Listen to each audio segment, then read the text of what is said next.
Et maintenant, on va en venir justement au petit prix, à ces VO qui intéressent de plus en plus d'affaires dans le monde de la distribution. Je pourrais vous faire une liste très très longue de grands noms qui travaillent sur le sujet, qui ont pour certains déjà lancé des labels, pour d'autres qui sont sur le point de le faire.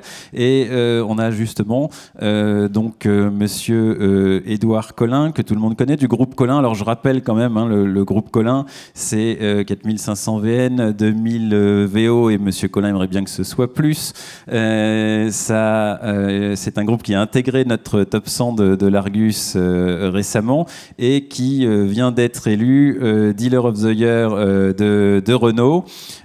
Donc quand même une distinction très très prestigieuse. Donc ce sont des points de vente qu'on connaît bien dans la zone sud de Paris, Montrouge jusqu'à Sceaux. Et le groupe s'est récemment, ça date pas d'hier, mais enfin relativement récemment ouvert à d'autres marques, en l'occurrence BMW et Mini, pour un point service. Mais aujourd'hui, on va pas parler du groupe Collin en tant que tel, même si ça va être intéressant justement de mettre en perspective l'initiative prise par Monsieur Collin par rapport aux fondamentaux de son groupe. On va plutôt parler de YouPicard, donc une plateforme de reprise de véhicules à petit prix, et puis qui va être appelée à d'autres développements. Et j'ai donc l'immense plaisir d'appeler Monsieur Édouard Collin à me rejoindre sur scène.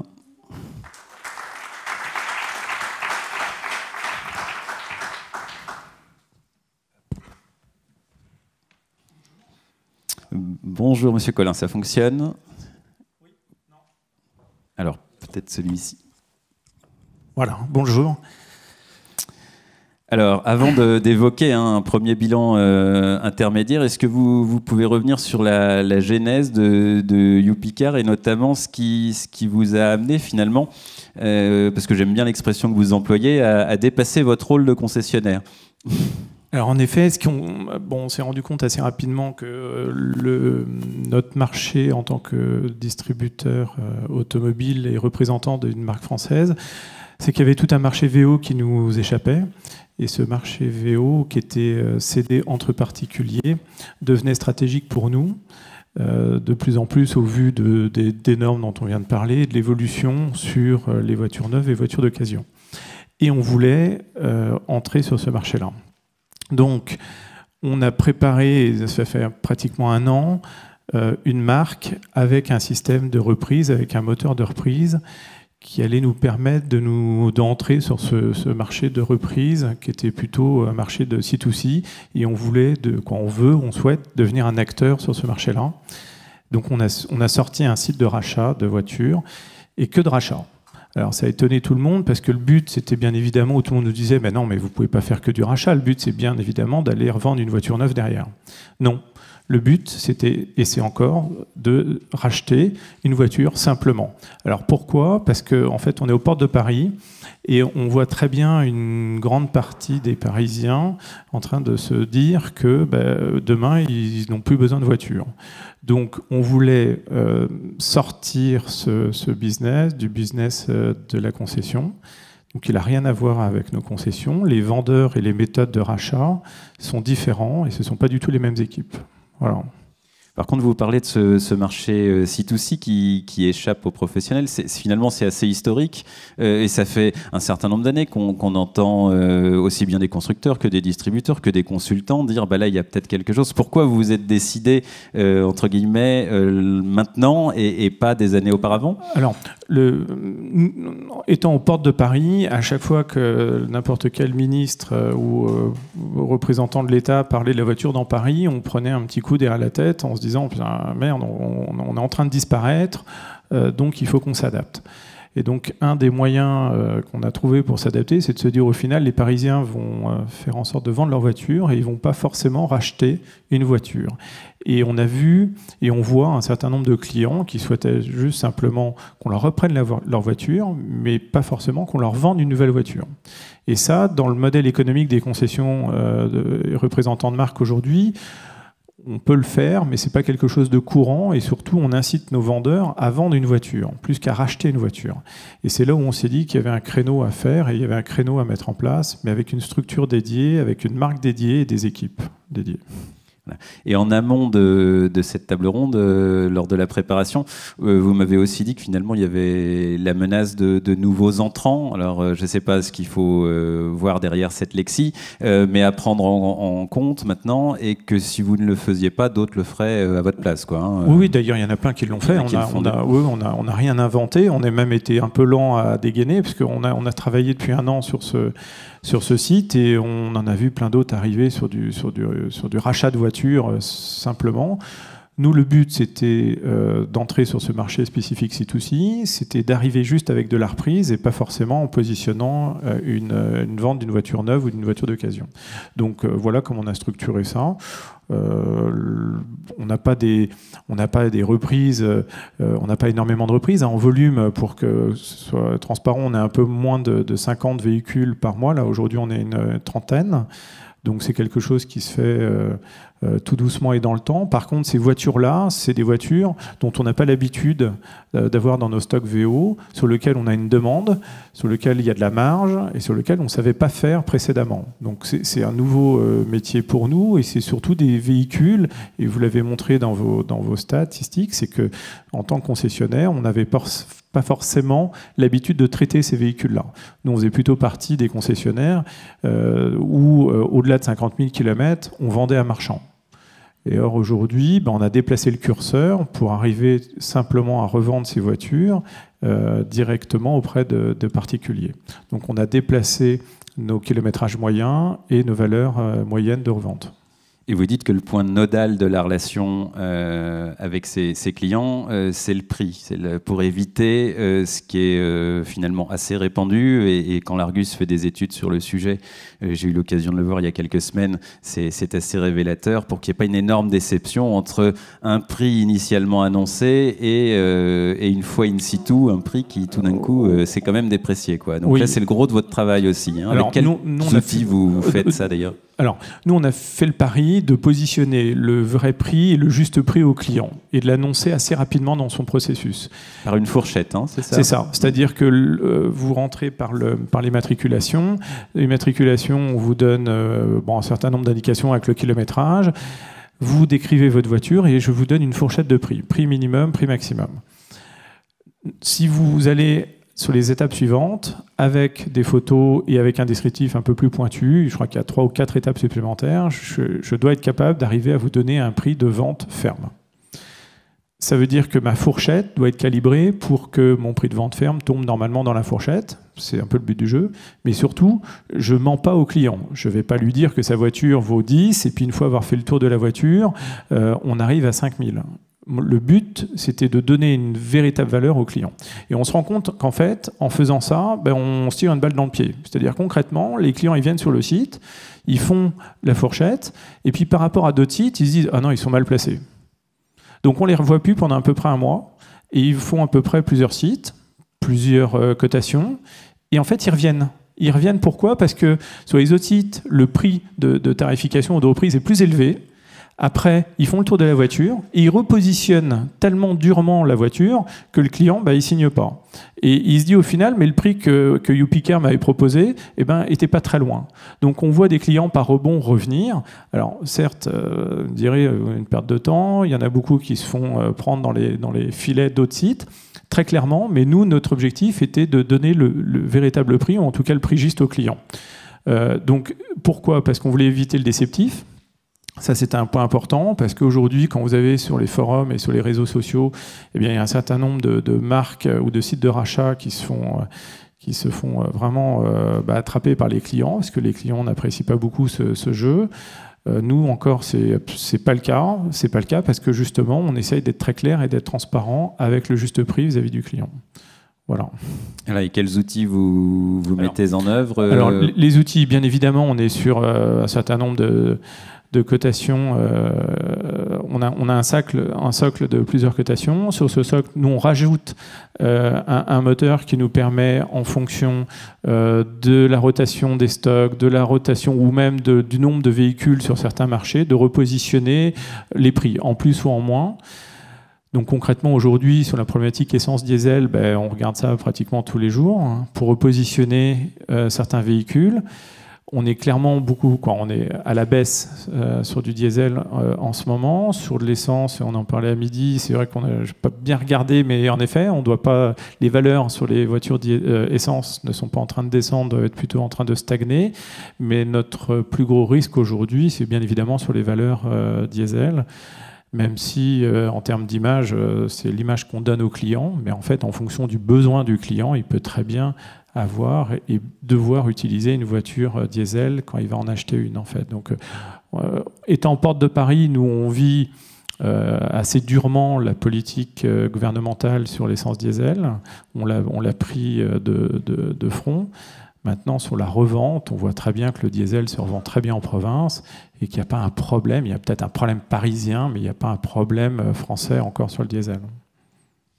Et même si c'est peut-être un peu tôt pour établir des statistiques, est-ce que vous avez une idée de votre taux de transformation, ou en tout cas est-ce que vous souhaitez le communiquer dessus, ou c'est trop tôt? Et vous parliez la durée moyenne du process finalement, puisque comme vous dites, il y a des gens qui vont comparer ailleurs, qui font quelques allers-retours avant de se décider.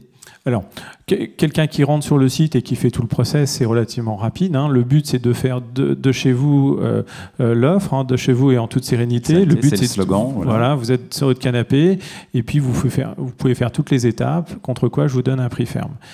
Ensuite, une fois qu'on a donné ce prix, j'envoie mon spécialiste auto qui se déplace auprès du client, donc chez lui directement à son domicile. Ils font le tour de la voiture. J'ai un rapport de plusieurs pages extrêmement bien fait qui me permet de repositionner, le cas échéant, le dernier prix à la virgule. Et en fonction de ça, j'envoie un prestataire chercher la voiture directement au domicile du client. Donc tout ça, normalement, on arrive à 48 heures, 72 heures en fonction des prestataires. Le but pour nous, c'est d'éviter de faire venir le client sur un point physique, même s'il peut venir, il n'y a pas de souci. On a un site dédié que YouPicard sur lequel il peut se déplacer, mais 90% des rachats qu'on a fait aujourd'hui sont des rachats où on s'est déplacé directement au domicile du client. Ouais. Et comment vous maîtrisez vos frais de remise en état, justement, parce que c'est l'un des points importants sur des véhicules de ces budgets-là? Eh bien, on segmente en fonction du type du véhicule qu'on récupère et quoi qu'on achète. Concrètement, on a des véhicules où on les remet en état parce qu'il y a la place sur les frais de remise en état et on peut les faire à moindre coût, donc on essaie de le faire pas état neuf, mais état intermédiaire. Et puis, il y a des véhicules où on fait juste les révisions mécaniques puisqu'on est responsable, donc il y a quand même un minimum de choses à faire.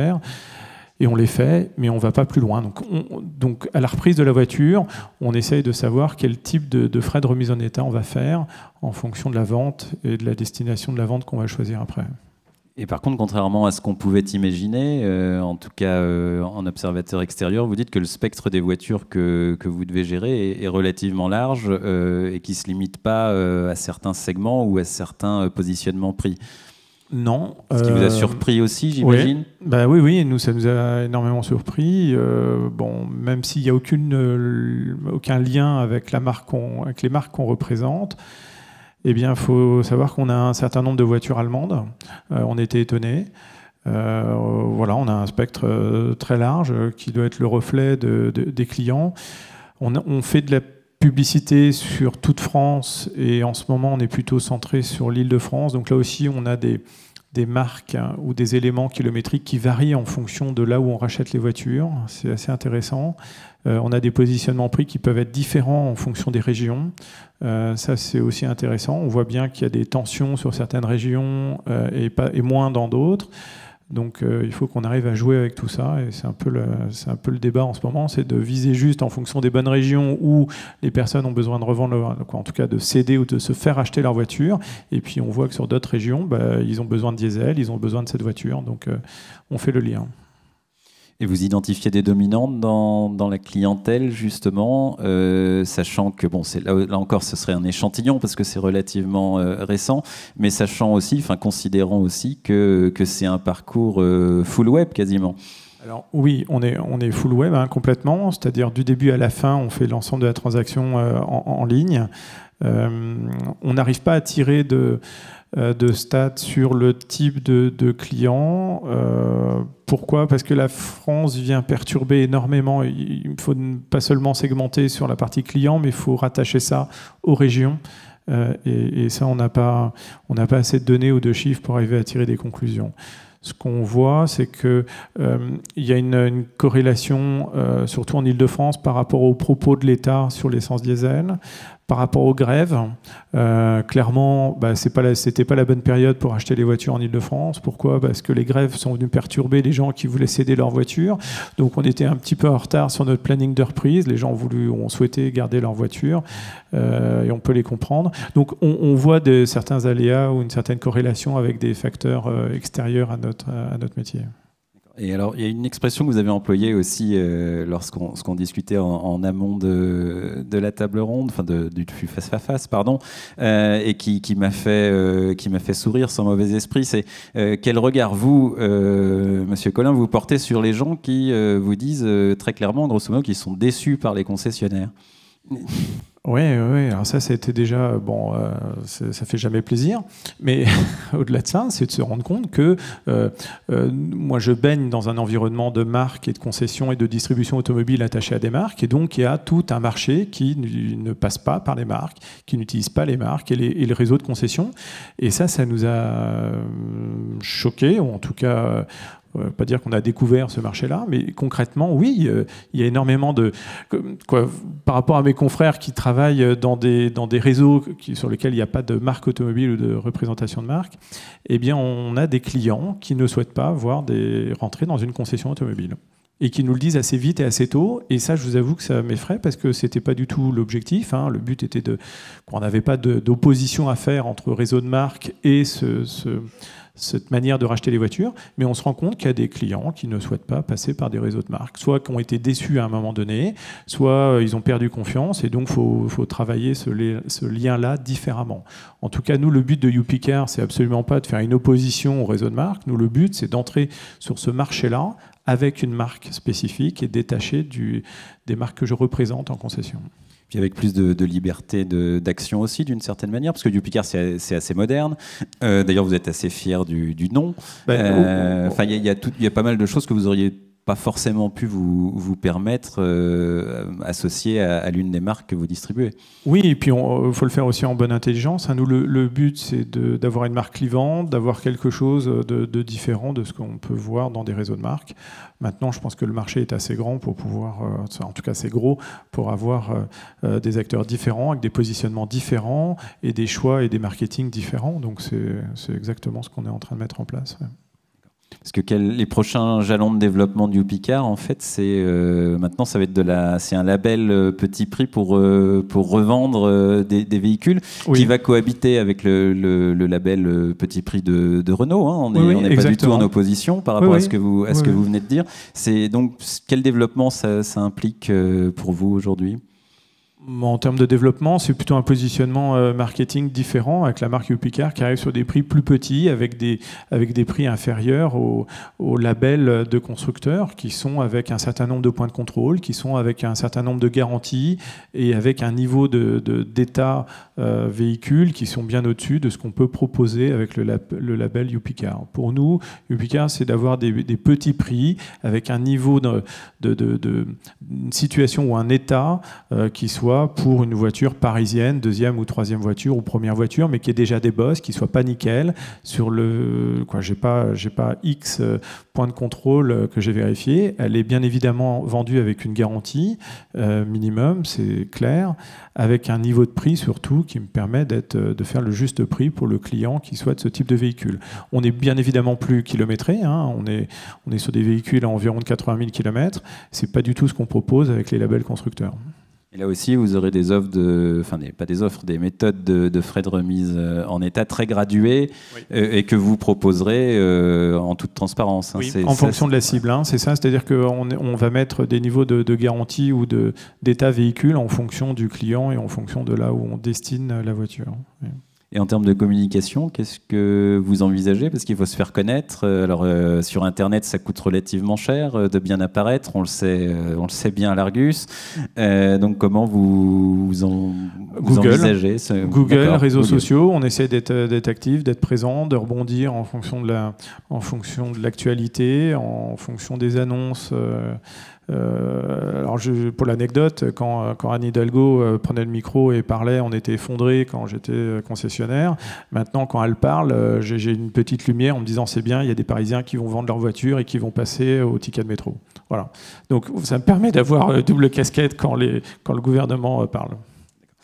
Et pour conclure de façon un peu plus générique, on sait que le groupe Collin est très localisé, et pourtant vous êtes très familier d'Internet, qui n'est pas localisé, comme dit Monsieur Niel. Il n'y a pas d'ancrage, il n'y a pas de frontières sur Internet, et il ajoute parfois qu'il n'y a pas de nationalité. Bon, vous êtes assez avant-gardiste sur le sujet. D'ailleurs, votre formation et votre parcours initial l'expliquent. Donc ça m'intéresse d'avoir le regard que vous portez sur la digitalisation à l'œuvre dans le secteur, parce que c'est devenu un peu un mot valise, alors que quand on s'y penche de près, c'est bien réel et ça va très vite en fait. Oui, alors en fait YouPicard, c'est la deuxième marque. La première marque que j'avais créée il y a maintenant 2000 ou 2002, c'était Picard. À cette époque-là, les constructeurs dans le secteur automobile, on me disait mais on ne vendra jamais une voiture sur Internet. Bon, il a fallu 10 ans pour arriver à ça, puis une évolution majeure, non seulement de la société, mais de la distribution. Écoutez, ce que je constate à mon humble échelle, c'est qu'en fait, il faut beaucoup de temps entre ce qui arrive sur le grand public et ce qui arrive dans le secteur automobile. Eh bien, il y a à peu près 10 ans, 5 ans minimum, voire 10 ans. Donc, en fait, la révolution, elle est là. Avant qu'elle touche la distribution et qu'elle touche vraiment la genèse de notre métier, il va falloir encore un certain nombre d'années. Mais on voit tous les jours qu'il y a une transformation, qu'elle s'opère, qu'elle se met en œuvre, mais c'est pas aussi rapide que les téléphones. C'est pas aussi rapide que les outils et les besoins du grand public. Le secteur automobile est quand même un secteur particulier, avec un attachement particulier qui n'a rien à voir avec les outils du quotidien. Donc ça, en effet, il y a vraiment une différence. Donc ça se fera dans le temps, c'est en train de s'opérer, on le voit, tous les grands groupes aujourd'hui ont leur site internet, beaucoup ont fait du rachat cash, les constructeurs se sont adaptés, les réseaux de marques s'adaptent, les mandataires s'adaptent, ils sont même en avance par rapport au réseau. Bon voilà, c'est juste qu'on est en décalage par rapport aux outils du grand public. Je crois que vous travaillez dans une commission au sein du CNPA sur ces sujets-là aussi, ou c'est plus le cas? Non, c'était au groupement des concessionnaires. C'est au groupement des concessionnaires, pardon. Voilà, tout à fait. Oui, on essaye d'œuvrer là où il faut et comme il faut, mais encore une fois, le secteur de l'automobile est bien particulier. Merci beaucoup, Monsieur Collin. À nouveau, vous pouvez l'applaudir, oui, bien sûr.